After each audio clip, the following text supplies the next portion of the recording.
오늘 같이 은혜 받을 말씀은 마태복음 26장 36절부터 46절의 말씀을 교독하겠습니다.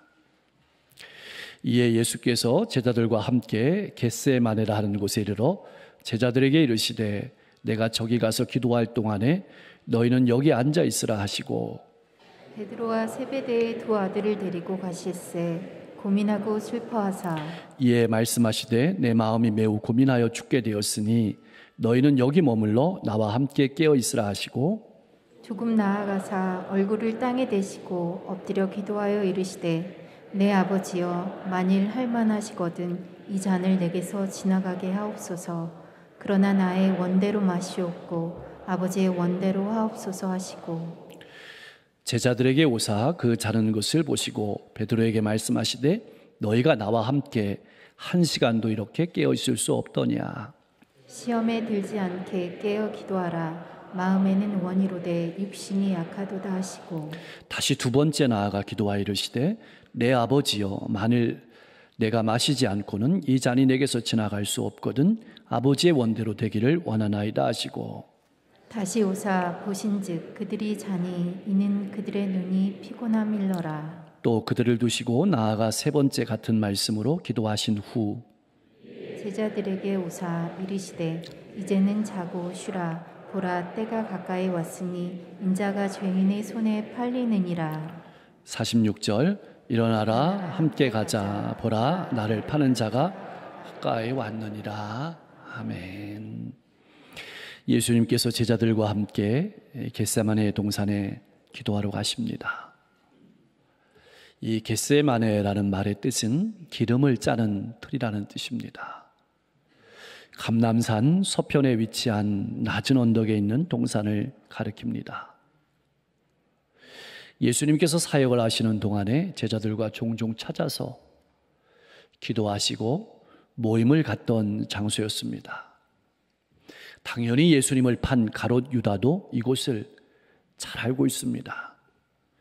예수님께서 이러한 사실을 잘 아시면서도 기도하시러 제자들과 함께 겟세마네로 가신 것입니다.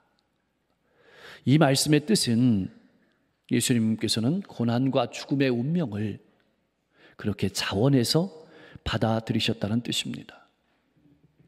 예수님께서는 기름을 짜듯이 몸의 진흙을 짜시면서 기도하시며 하나님의 뜻을 향해서 한 걸음 한 걸음 나아간 것입니다. 이제는 우리가 이 시대의 아픔을 부여안고 또 다음 세대의 부흥을 바라보면서 겟세마네로 나가야 될 차례입니다. 그 기도가 바로 나를 구원하기 위한 주님의 처절한 기도였기에 우리는 이 장면을 대할 때마다 감사하지 않을 수 없습니다. 또한 십자가의 길을 마다하지 않고 묵묵히 걸어가신 주님의 은혜가 얼마나 큰 것인가를 다시 한번 깨닫게 됩니다. 우리 인간을 향한 처절한 엄청난 하나님의 사랑이 겟세마네 언덕에 예수님께서 그렇게 처절하게 외롭게 기도하시는 그 자리 가운데 있는 것입니다. 그렇게 제자들을 겟세마네에 남겨두고 예수님께서는 베드로와 야고보와 요한을 따로 데리시고 조금 더 기도하러 나아가십니다. 예수님께서 자신의 죽음을 준비하는 그 기도의 현장에 이들 세 명과 함께 하신 것은 의미가 굉장히 깊습니다. 왜냐하면 이 제자들은 예수님의 죽음의 잔을 기꺼이 자신들도 마시겠다고 마실 수 있다고 공언했던 호응장담했던 장본인들이었기 때문에 그렇습니다.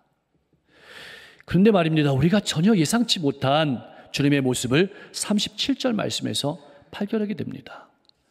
예수님께서 고민하고 슬퍼하사. 고민하고 슬퍼한다는 말은 우리와 같은 인간의 성정을 입으신 주님의 모습을 나타내는 것인데 이것은 마음이 괴로운 상태를 말합니다. 말문이 막히고 정신을 차릴 수 없었다는 뜻입니다. 무엇이 예수님으로 하여금 그렇게 고민하고 슬퍼하게 만들었을까요? 좀 전에 말씀드린 대로 우리와 같은 인성을 입으셨기에 죽음을 앞두고 고민하고 슬퍼하는 것은 어쩌면 당연한 일일 것입니다. 그런데 우리는 예수님께서 고민하신 것이 죽음에 대한 공포 때문이라고 생각할 수 있습니다. 아닙니다. 예수님은 결코 죽음을 두려워하지 않으셨습니다. 아니, 죽음을 담대하게 맞아들이셨습니다. 예수님께서는 하나님께서 자신을 위해 예비하신 잔을 마시려고 합니다. 이는 주님의 몸이 세상의 죄를 짊어지는 것을 뜻합니다. 다시 말하면 인성을 가진 예수님은 고민하며 슬퍼할 수밖에 없었지만 그 고민과 슬픔의 내용은 죄에 대한 하나님의 진노, 그리고 그 결과 하나님으로부터 버림받아야 되는 그 고통을 슬퍼하신 것입니다. 모든 인류의 죄를 짊어지고 하나님께 죄를 받고 저주를 받아서 버림을 받는 것, 그것이야말로 참을 수 없는 고통이고 아픔이었습니다. 그래서 세례 요한은 예수님께서 자신에게 세례를 받으러 나오실 때 이렇게 예수님에 대해서 증언했습니다. 요한복음 1장 29절 말씀인데요. 보라, 세상 죄를 지고 가는 하나님의 어린 양이로다. 이제 예수님께서 새 제자에게 말씀하시는 겁니다. 38절 말씀입니다. 우리 같이 한번 읽어보겠습니다. 이에 말씀하시되 내 마음이 매우 고민하여 죽게 되었으니 너희는 여기 머물러 나와 함께 깨어있으라. 그렇다면 깨어있으라는 말은 무슨 의미일까요? 잠을 자지 말라는 의미일까요? 눈을 뜨고 있으라는 의미일까요? 그것을 넘어섭니다. 그것은 마치 도적을 막기 위해서 파수꾼이 깨어있는 것과 같이 마귀의 시험에 들지 않도록 방심하지 않고 그 마음을 힘써 지키는 것을 말합니다. 또한 깨어있으라는 명령하신 것은 반드시 그렇게 해야 된다는 뜻입니다. 그렇게 할 수밖에 없다는 뜻입니다.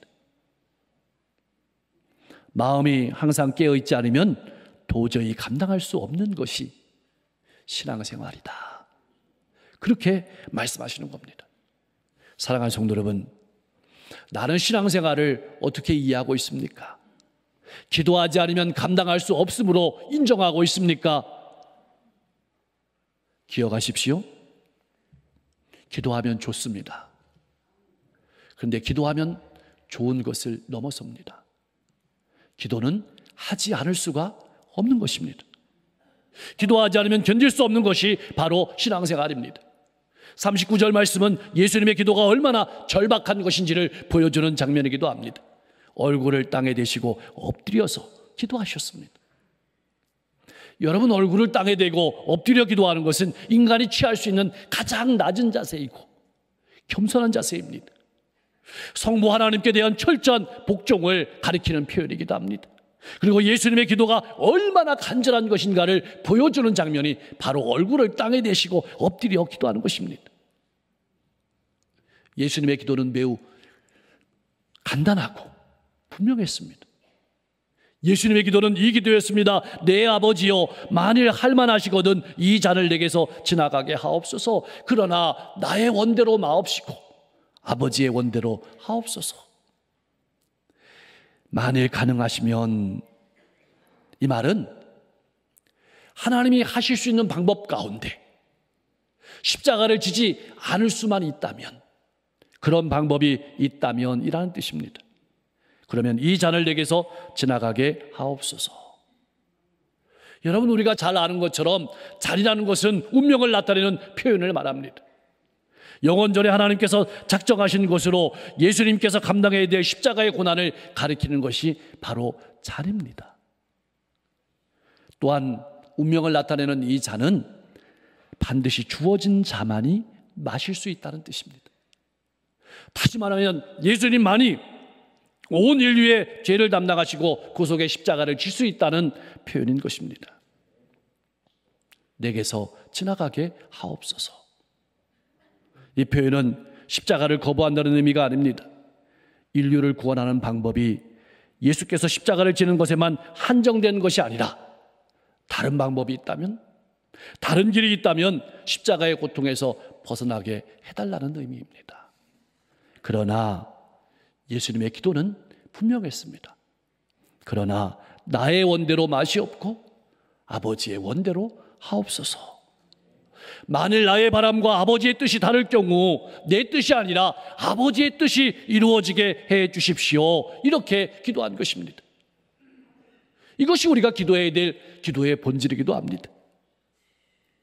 온 인류를 위한 구속의 십자가는 오직 예수님만이 감당해야 되기에 오직 예수 외에는 생명의 길이 없다는 뜻이기도 한 것입니다.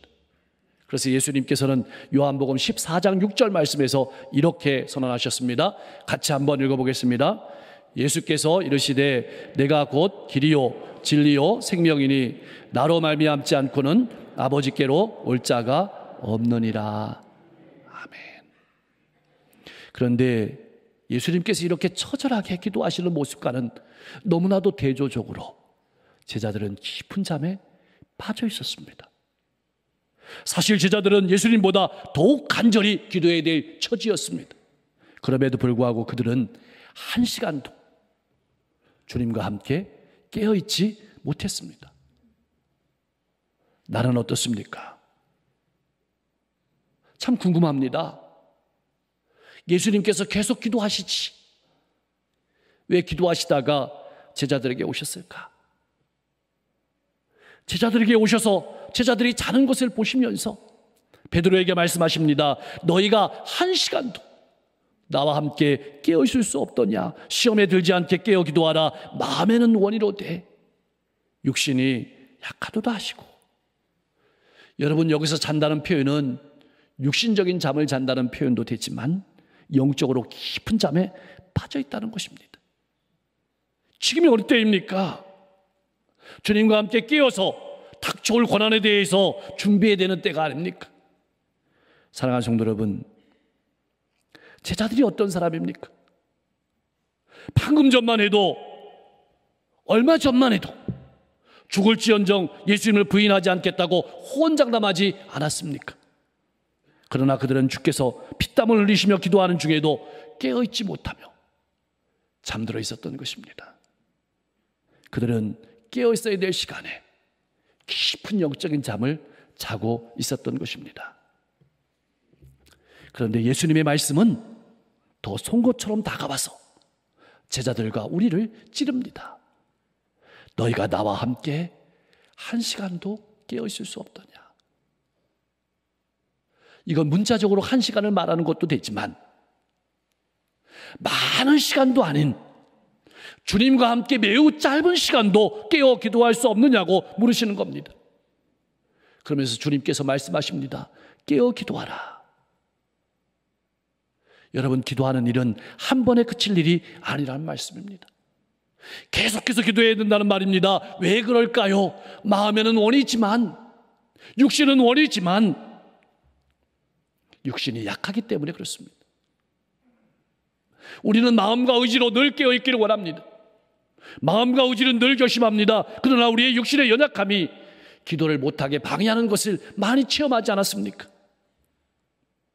그래서 배반하고 부인하고 도망하게 되는 겁니다. 실족하게 되는 것입니다. 나는 어떻습니까?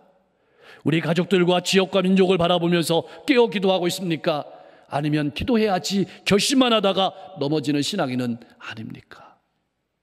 나는 무엇으로 신앙의 길을 걸어갈 힘을 얻습니까? 사랑하는 성도 여러분, 우리가 연약한 육신을 극복하고 승리하는 삶을 살아가기 위해서는 깨어서 기도하는 길밖에 없습니다. 그렇게 넘어지고 실족하고 배반하고 부인하고 도망했던 베드로가 믿음의 후배들을 향해서 이렇게 권면합니다. 베드로전서 5장 8절 말씀입니다. 같이 한번 읽어보겠습니다. 근신하라, 깨어라. 너희 대적 마귀가 우는 사자같이 두루 다니며 삼킬 자를 찾나니. 아멘. 깨어 기도하는 여러분과 제가 될 수 있기를 소망합니다. 주님께서는 다시 두 번째 기도의 자리로 나가십니다. 그런데 두 번째 기도는 첫 번째 기도보다 더 전진합니다. 내 아버지여, 내가 이것을 마시지 않고는 이 잔이 내게서 지나갈 수 없거든 아버지의 원대로 되기를 원합니다. 이제는 전적으로 아버지의 뜻만이 이루어지기를 간구하고 기도하시는 겁니다.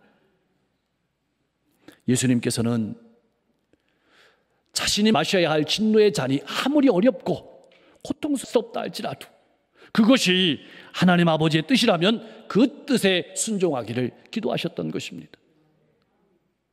주님께서 제자들에게 우리들에게 가르치신 기도문이 있습니다.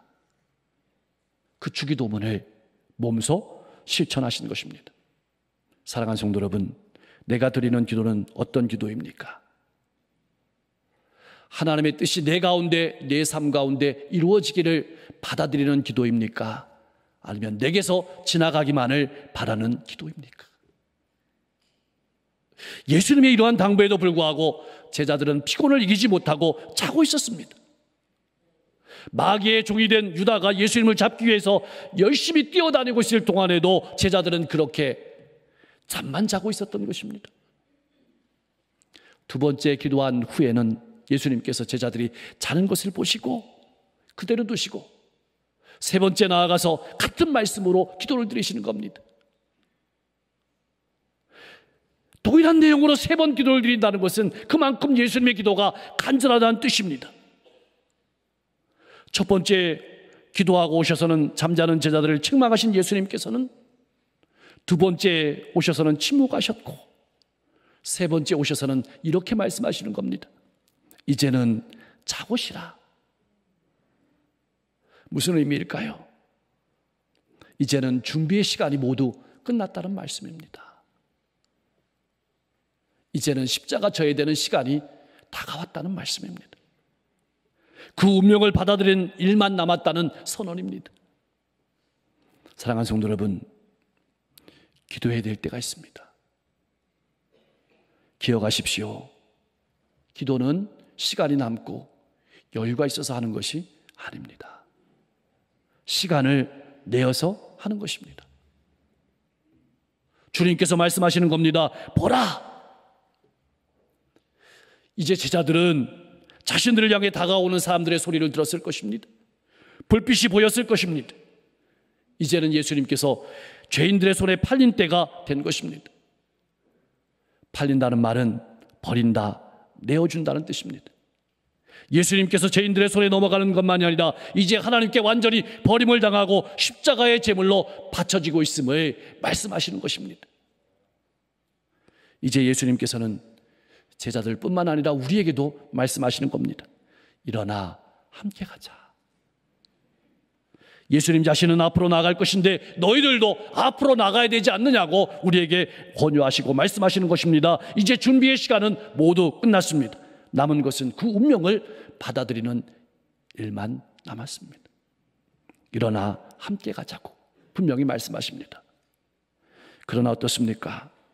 우리가 잘 아는 것처럼 기도로 준비하신 예수님은 당당히 첩보되는 자들 앞에 섰지만 기도로 준비하지 못하고 깨어있지 못한 제자들은 예수님의 권면에도 불구하고 예수님의 경고에도 불구하고 뿔뿔이 흩어지고 도망하고 말았습니다. 만약 예수님께서 말씀하신 대로 제자들이 예수님과 함께 뜨겁게 끼어서 기도하고 준비했다면 얼마나 예수님께 큰 힘이 되었을까요? 그러나 제자들은 예수님께서 주신 함께 기도하는 기회를 놓치고 말았습니다. 그 결과 예수님과 죽음의 길을 동행한 것이 아니라 예수님을 부인하고 버리고 도망하게 된 것입니다. 나는 어떻습니까? 주님께서는 우리에게도 함께 깨어서 기도할 기회를 주십니다. 주님과 기도하면서 동행하시겠습니까? 기도하지 않고 잠들어 있다가 주님을 부인하고 버리고 도망하시겠습니까? 사랑하는 성도 여러분, 우리가 늘 기도하면서 잊지 말아야 될 기도가 바로 이 기도입니다. 나의 바람이 하나님의 뜻이 아니라면 하나님 아버지의 뜻에 순종하게 해달라는 기도입니다. 그래서 주기도문의 가장 핵심적인 기도가 하나님의 뜻이, 하나님의 나라가 내 위에 임하게 해달라는 뜻입니다. 그런데 제자들은 기도하지 못하고 잠들어 버렸습니다. 잠든 것이 잘못은 아닙니다. 문제는 반드시 깨어 있어야 할 때 잠들어 버렸다는 것입니다. 왜냐하면 시험이 다가오고 있었기 때문입니다. 제자들이 예수님과 함께 깨어서 기도했다면 얼마나 예수님께 큰 힘이 되었을까요? 제자들에게 나와 함께 깨어 기도하자고 명령했던 예수님께서는 오늘 이 시간 저와 여러분들에게 동일한 말씀을 하십니다. 나와 함께 깨어 기도하자.